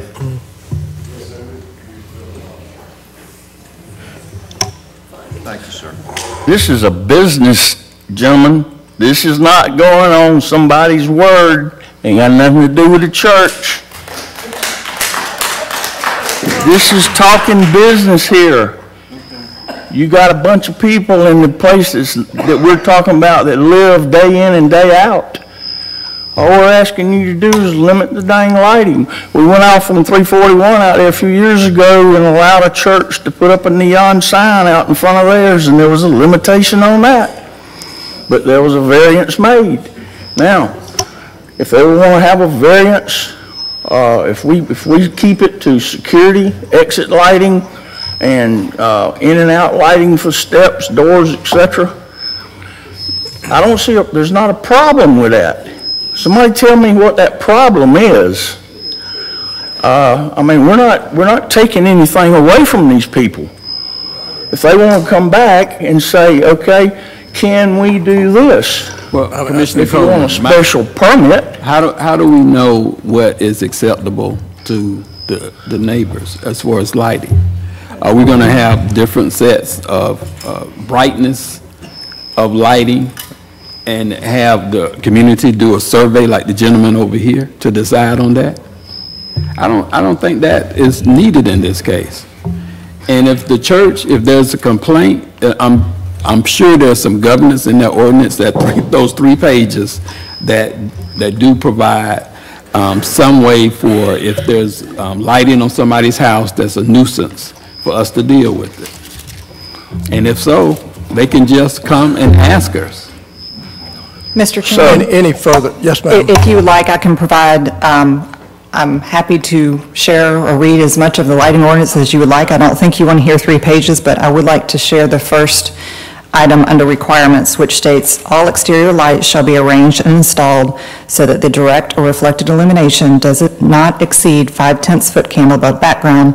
Measure the lot line of any adjoining residential district, residential portion of a PD, recorded single-family subdivision in FA district, or any street right-of-way. So that provision would apply to the adjacent residential properties, that the illumination would not exceed 5/10 of a foot candle above background, if that is helpful. Thank you. what that means is that the lighting would not go any further than basically the boundaries of the property? All right, we have a Yes, motion. it provides a standard for that, and there's also additional provisions in the lighting ordinance that talk about the limitations of light beyond property lines. Thank you. We have a motion and a second. Any further discussion? All right. Hearing none, all those in favor of the application, SUP 33339, signify by raising your right hand. That is 6. All those opposed, 1. Thank you. All right, I won't say good luck to the church. All right, next public hearing item is CM 3624A, Sea Island Golf Club. Consider request to amend the Sea Island Golf Club Plan Development District by adding 2.31 acres to the Plan Development District, thereby rezoning the property from FA. The subject property is a portion of the property located at 100 Retreat Avenue, St. Simons Island, parcel ID 04-04808. Yates Anderson, Sea Island Acquisition, application and owner. Ms. Grabowski. This application is for the PD portion of the Sea Island Golf Club, which is located at 100 Retreat Avenue. The image to the left shows the brownish colored area is what is currently zoned PD. The remainder of the property is zoned FA. This is an aerial photograph of the property here with the existing lodge building shown here. The purpose of this rezoning request or zoning modification is to modify the boundary of the current PD, and the mechanism for the modification includes the proposed rezoning of 2.31 acres from forest agricultural FA to planned development, and the rezoning of 2.86 acres from PD to FA. This would result in the net reduction of the existing PD district from 40.421 acres to 39.868 acres. This illustration, this exhibit, shows the areas proposed for the zoning modification. The tan color is the existing PD. These red hatched areas would be the areas that are proposed for zoning modification from FA to PD, and this request is being made to support a site plan to add a golf performance center building, which is located here. As you can see, rezoning this portion of the property would allow for the development consistent with the site plan, as well as 6 hotel cottages here and a beach amenity center located here. So this is also a portion of the property under the request to be rezoned from FA to PD. The green area here is currently zoned PD, and the request is to rezone this to FA. This is a survey that was provided with the rezoning application illustrating the areas as part of the proposed zoning modification. This is an exhibit that was provided by the applicant to illustrate, should this rezoning be granted, what the zoning on the entirety of the property would be. The green area would be zoned FA as it is today, and this is the proposed area of the PD district in blue.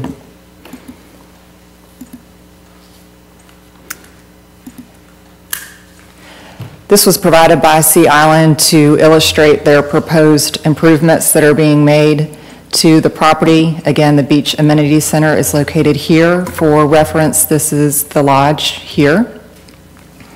These are 6 hotel cottages shown here that would be added to the property, and the existing golf performance center is here.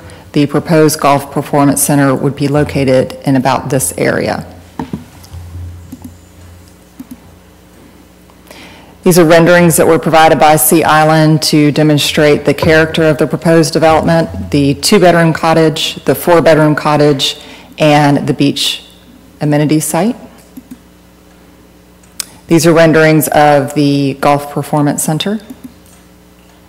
And this is a aerial bird's eye watercolor of the proposed development. Again, the lodge is here, and the cottages are shown here. In considering a zoning modification application, these are the questions that are to be considered.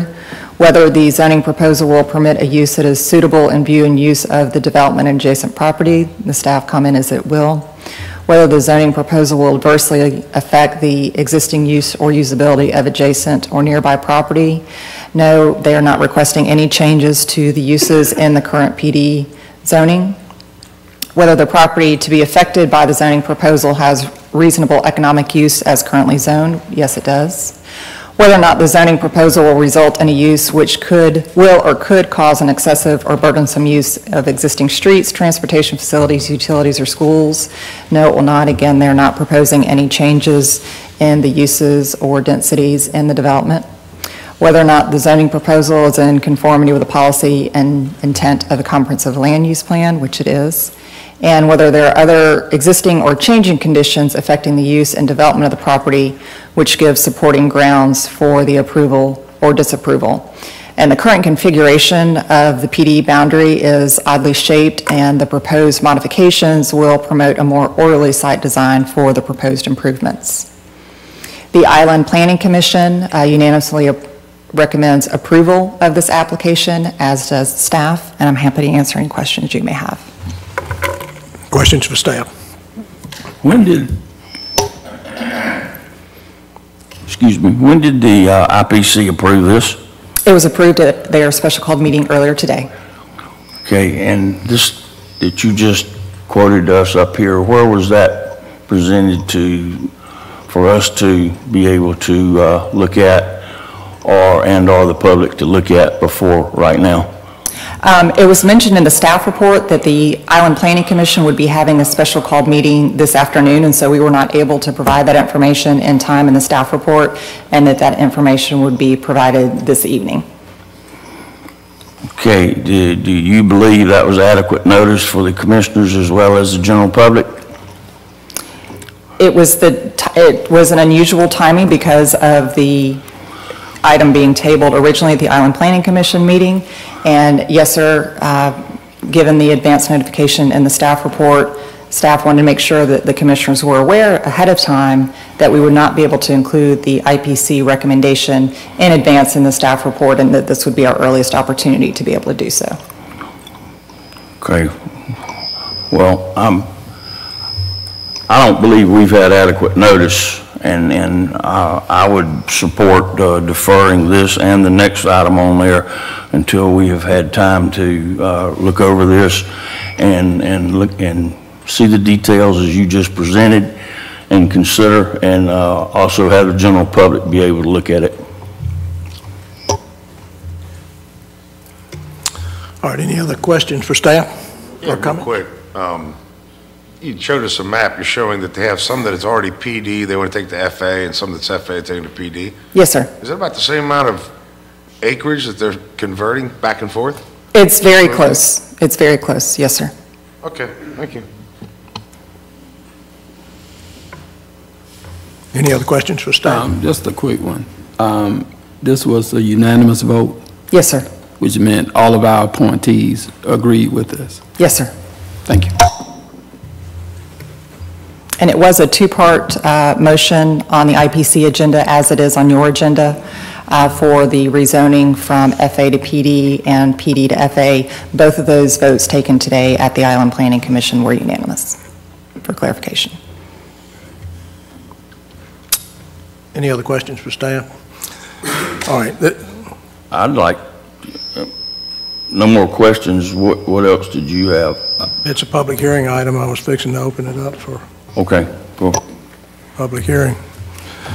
All right, anyone wishing to speak in favor of the application may come forward. Yes, sir, Mr. Moore.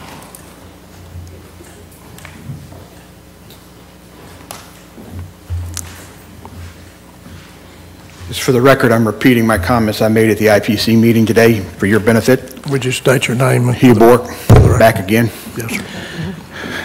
We know you, just the record doesn't know you. I got it, thank you. Appreciate the coaching, Commissioner.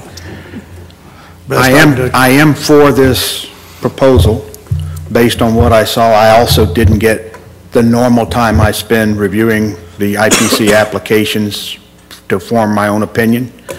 but based on what was presented today and the company's goodwill with the community and what they've done for the community in general in the past, that goodwill for me goes a long way in supporting this.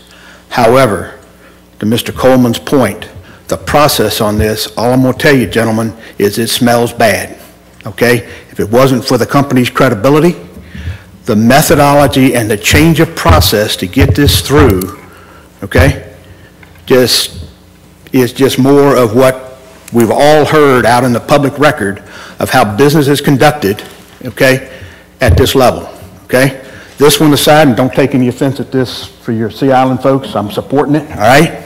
So if it goes through the night, you won't hear anything else about it. But the process and the deviation is as important as the decisions that you take.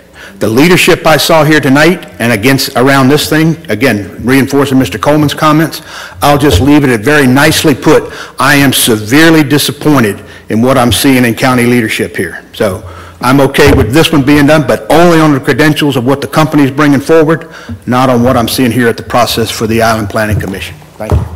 Thank you, Mr. Bork. It's okay. We got thick skin. Thank you. Anyone else wishing to speak in favor of the application?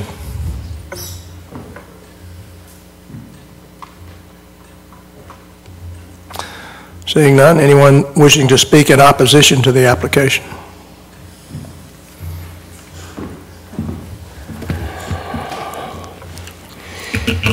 Thank you, Mr. Chairman. I'm Julian Smith, known as Putty.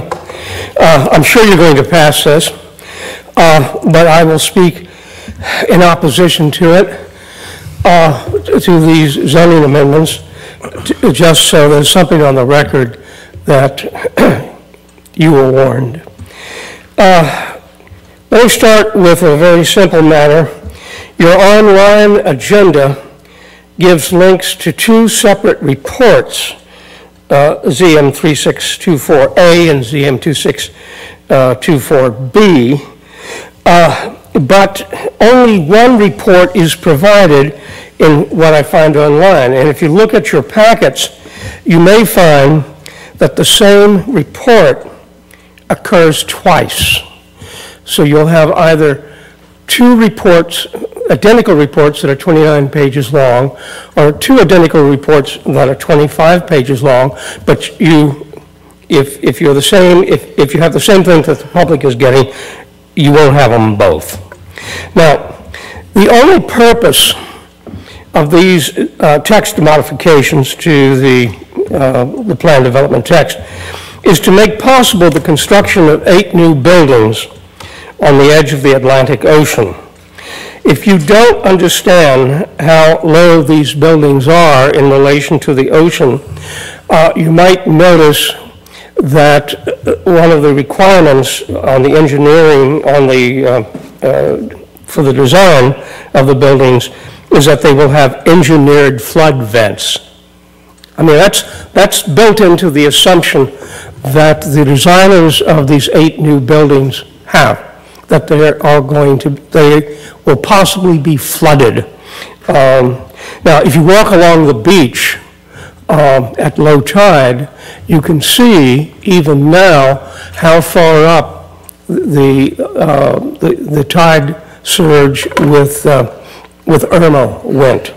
So this is not really a good location to have a bunch of cottages, but I'm sure they will be built and they will be successful. Now, in order for me to see where these buildings were going to be, I had to take a walk along the beach with my wife, a very pleasant walk. The IPC at its meeting in October, delayed the public hearings on these 2 ZMs because they wanted a site visit. But because of the pressure from Sea Island Acquisitions to get this job done, the IPC chair agreed that only 3 members of the IPC would be able to attend the site visit or the site walk because there was not enough time to announce a formal meeting of the IPC for this purpose. So I'm going to raise this general issue with you. We've come to a time in Glynn County, and especially on St. Simons, where land is increasingly scarce, and where if the weather continues, land is increasingly in danger. We're going to need public sidewalks for the IPC before decisions are made. And I object most strenuously to the fact that 3 members of the IPC went on a sidewalk. We had no report at the IPC meeting this afternoon about what they saw on this sidewalk. There's no indication that they saw staked out locations for these 8 buildings, et cetera, et cetera. So I'm increasingly under the impression that the IPC and members of the public in this community are being treated like mushrooms, kept in the dark and fed a steady diet of manure. Thank you. Thank you, Mr. Smith. Anyone else wishing to speak in opposition?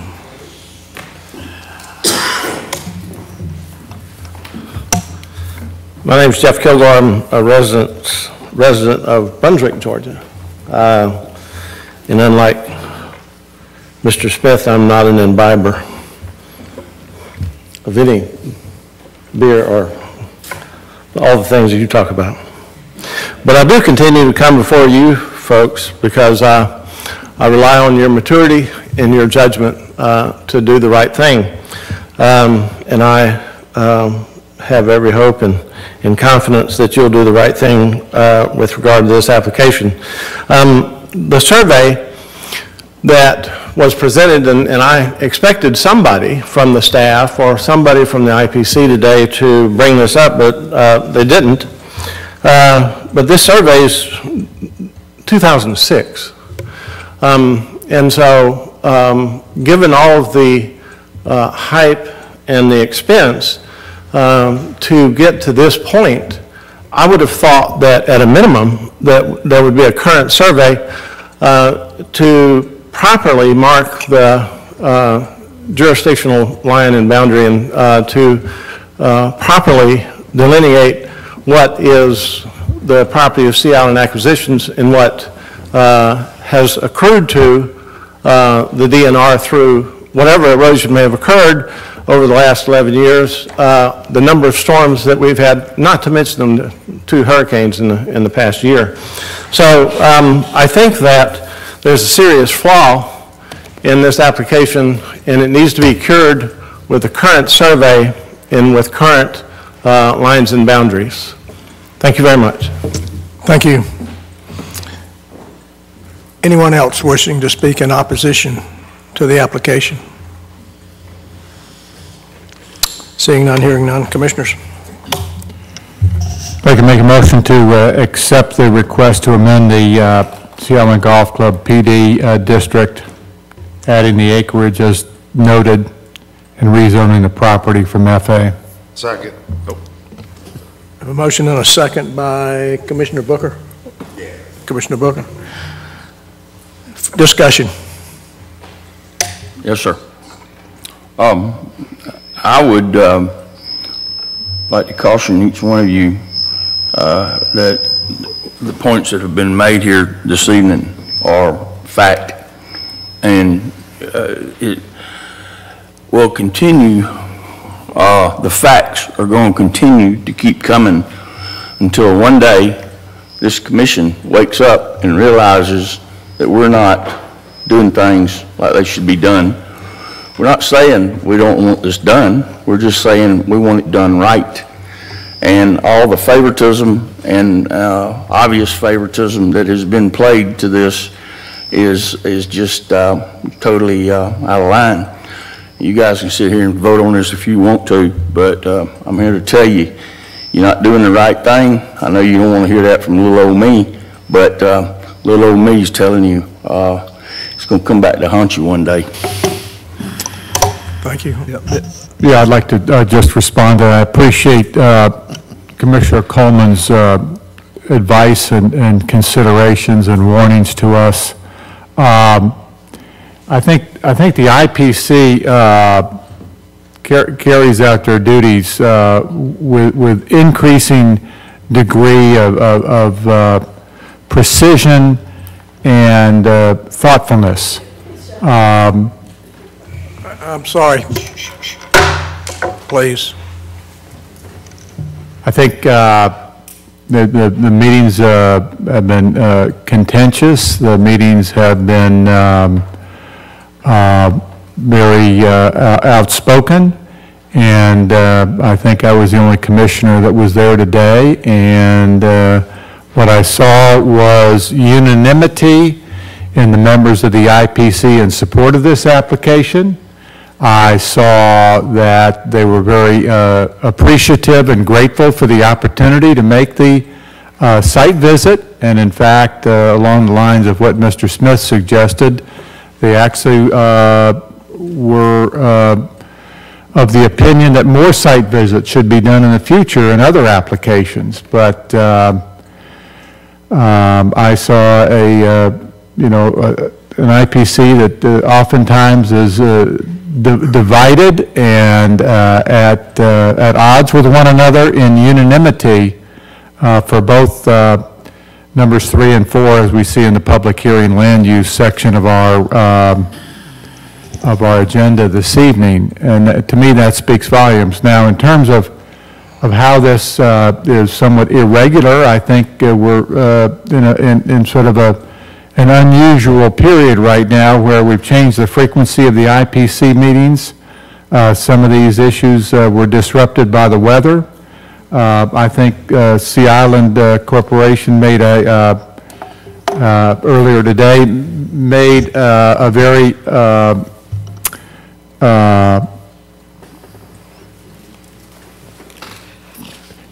a point which was important in that because of the timing of the professional golf tournament and the construction needs they have, they need to move forward with this, and they made a special request, and I see no reason that we should not agree with this one-time special request and vote favorably on this action.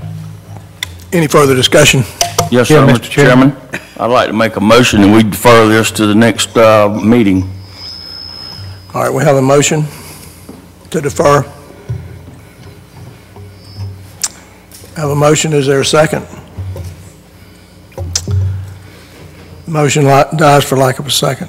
Mr. Chairman, for folks' knowledge, there was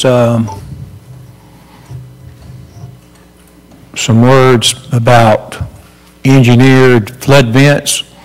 I really don't know what that's got to do with anything in this day and age, because Glynn County has been pretty much identified as most of it been in the floodplain for, I don't know when it goes back to, but at least 3 decades.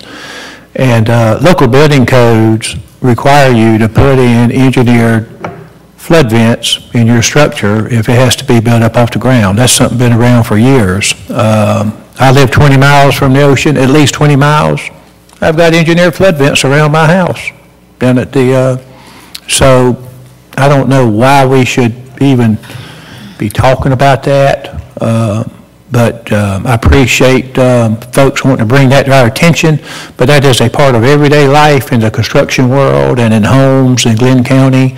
So having those in the structures that the Sea Island's putting up, I don't know what the value is to talk about that. Thank you, sir. Thank you.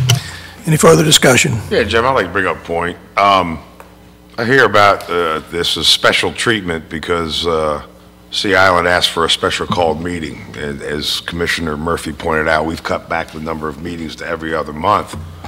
And personally, I don't really have a problem with them asking, as a major employer in Glynn County, asking the IPC to have a special meeting and the IPC granting that. Now, as far as the report not being posted and giving people enough time, what I see is a company that owns 2 sections of land. They want to take one for from PD to FA, the other from FA to PD. It's almost a swap out for the total. Personally, I could care less whether DNR actually owns that property or not, because that's not a county issue. That's between them and the state of Georgia. I'm assuming that the people at Sea Island are smart enough to know that they can't build on something that would be part of the marsh or along those lines. Now, if I can be called in here for a special called meeting to vote on a liquor license for a restaurant, I don't think it's out of line for a major employer in Glynn County to say, hey, could we, they requested it, they got it, the IPC granted it, and I don't see why we should defer this item. What's the problem? It's their property. They want to do what they want to do with it. I don't have a problem with that, and neither should anybody else. And the fact that I didn't get to look at the report for days or weeks on end, it's their property. They're not doing anything untoward here. Thank you. Mr. Grabowski, could I ask a question? This FA property, could not Sea Island go ahead and develop that FA property without any zoning change on the FA property? The property they're asking to bring into the PD, or the property that they're taking? Either or both. So there's a, for the property that's coming into the PD, there are areas of their site plan that are currently FA. Right. That, FA zoning would yes, allow. Could potentially actually allow those uses. Allow but them to do what they're doing without coming to us for anything. Yes, sir, and it certainly is a clarification and much greater transparency for them to go through this process. Well, and I appreciate the transparency, but they, in fact, could go ahead and develop the property as it is zoned FA. Yes, sir, I believe they could. Any further discussion? All the more reason to follow the rules. Any further discussion? All right, we have a motion and a second. We ready for the vote? All those in favor of approval of the ZM 3624 signify by raising your right hand. That is 6. All those opposed? 1. Thank you. All right, ZM 3624B, Sea Island Golf Club, consider a request to amend the Sea Island Golf Club Plan Development District by removing 2.86 acres from the Plan Development District and rezoning the property to FA. The subject property is a portion of the property located at 100 Retreat Avenue, St. Simons Island, parcel ID 04-04808, Yates Anderson, Sea Island Acquisition, applicant and owner.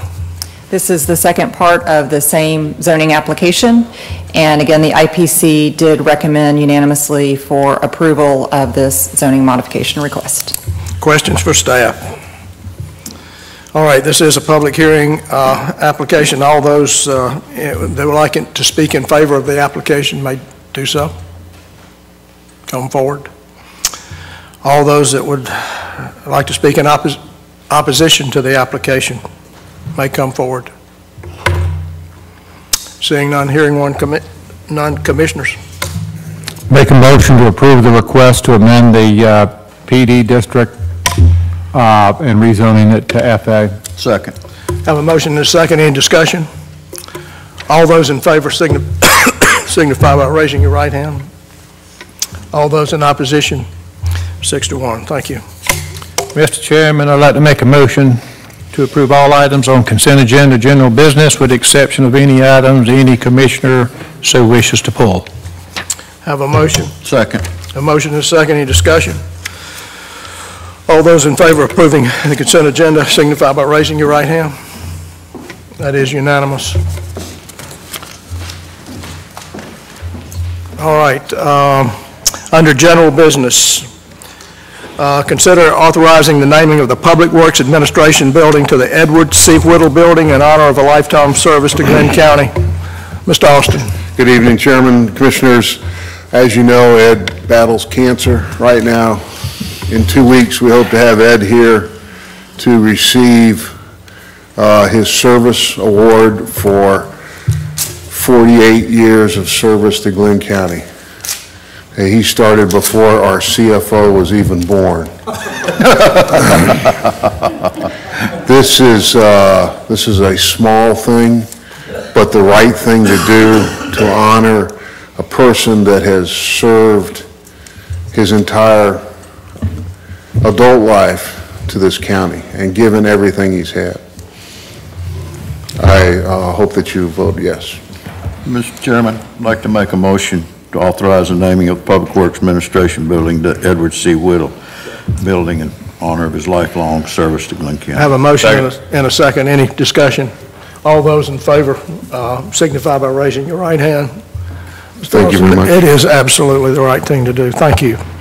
Item 11, consider approving,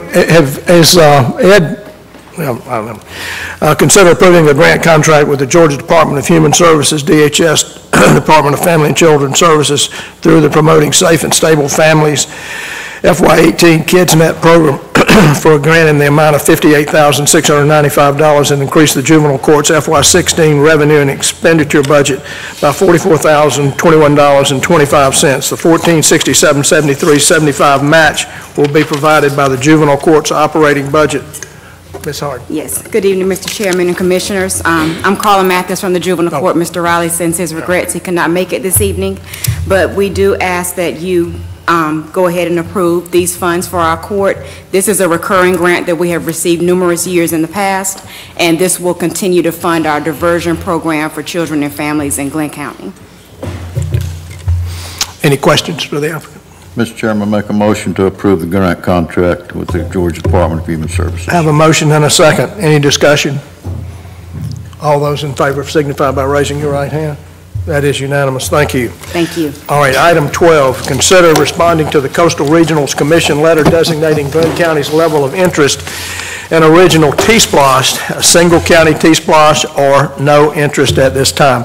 I received a letter from Alan Burns requesting what our temperature would be for having a local T-Splosh or joining the region for a T-Splosh, and so I felt that we needed to bring that before the commission for you to offer guidance to us in our response to his letter.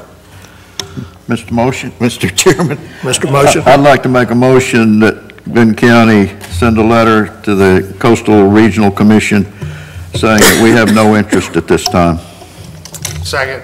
We have a motion and a second. In discussion? I guess I would like to know more about it, and since we don't have time to discuss that, then that's my only concern. I don't really know what a T-Splosh means. It's a transportation. No, I understand what it is, but what it means to us. It means another tax.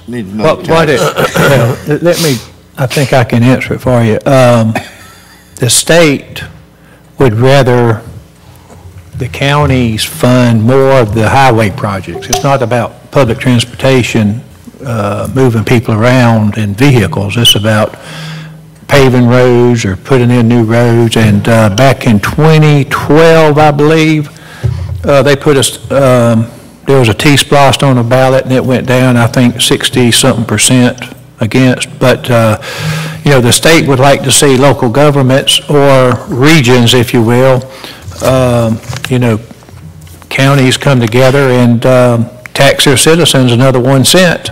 That's your T-Splosh. And we start paying to build the roads in our areas, and the state can kind of back out of it. Of course, they're going to keep the taxes they're already collecting, and but that's what it's about. We will tax ourselves to build our own roads. Other than that, how do you feel about it?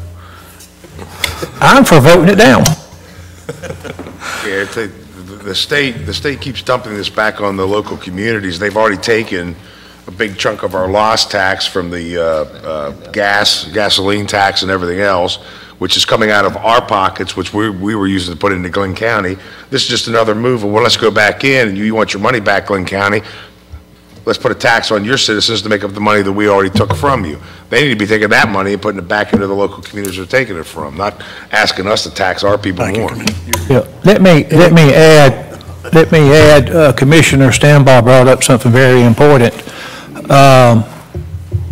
When they, I think it was 2013, when they raised the taxes, if you will, up in Atlanta, well, rather, when they increased the budget by 900 and I think 90 million, almost $1 billion, when they increased the budget for Georgia DOT, it was right at $1 billion more that 1 year they added. And 900 million of that billion came from local government already imposed, like lost. Here in Glynn County, we got a loss tax.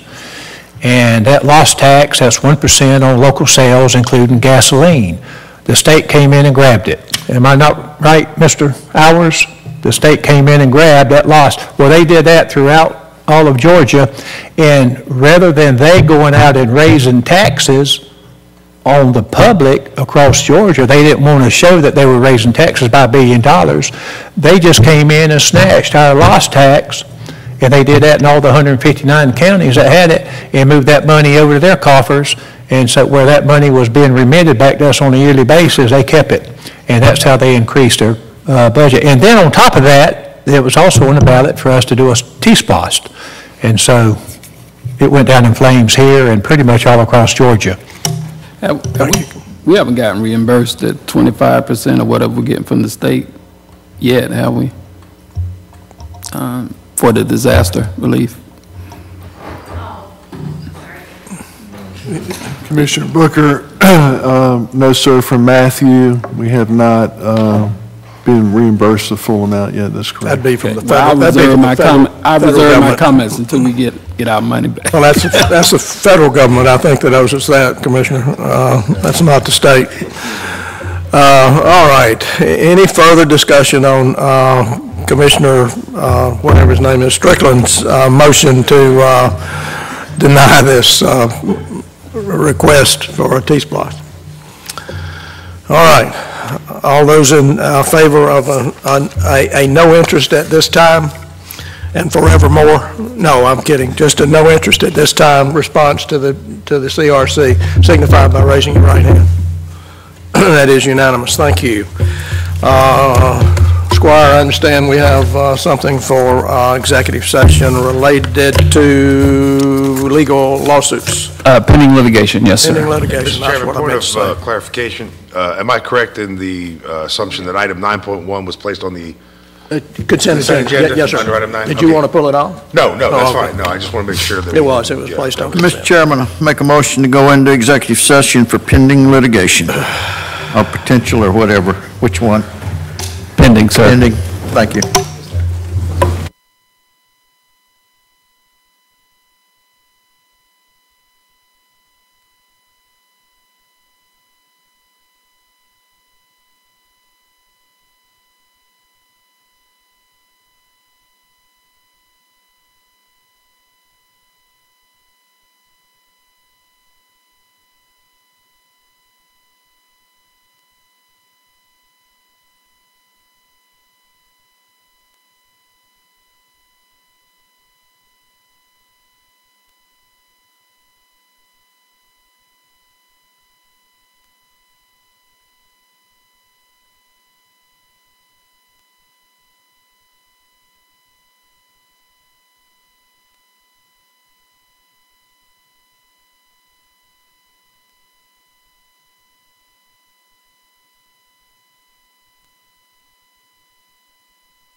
Thank